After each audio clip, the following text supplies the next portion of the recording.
यानंतर बघूयात मुंबई आणि पुण्यातल्या बातम्या।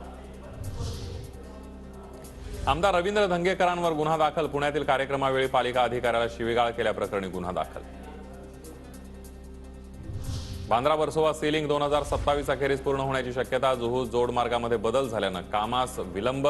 कंत्राटदाराकडून 1 ते 1.5 वर्षांच्या मुदतवाढीची MSRDC कडे मागणी।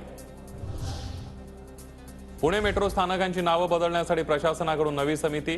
मेट्रो स्थानकांची नावं बदलण्यासाठी 40हून अधिक प्रस्ताव आलेले आहेत। मुंबईच्या वीरमाता जिजाबाई भोसले वनस्पती उद्यानामध्ये 2 फेब्रुवारीपासून वार्षिक उद्यान विद्या प्रदर्शन। यंदा अॅनिमल किंगडम संकल्पना हत्ती, वाघ आणि झेब्राच्या पुष्पकृतीतून साकारणार। प्रदर्शनामध्ये 10,000 कुंड्या, फळझाडं, फुलझाडं आणि भाजीपाल्याचाही समावेश असणार। मुंबईमधील अतिसंवेदनशील ठिकाणी 5,000 सीसीटीव्ही कॅमेरे बसवण्यात येणार। सीसीटीव्हीच्या माध्यमातून मुंबईवर पोलिसांची करडी नजर। मुंबईतील कुलाबा वांद्रे सिफ्ट भुयारी मेट्रोचा पहिला टप्पा एप्रिल महिन्यामध्ये सुरू होण्याची शक्यता। मेट्रोचा पहिला टप्पा आरे ते वांद्रे कुर्ला कॉम्प्लेक्स असणार।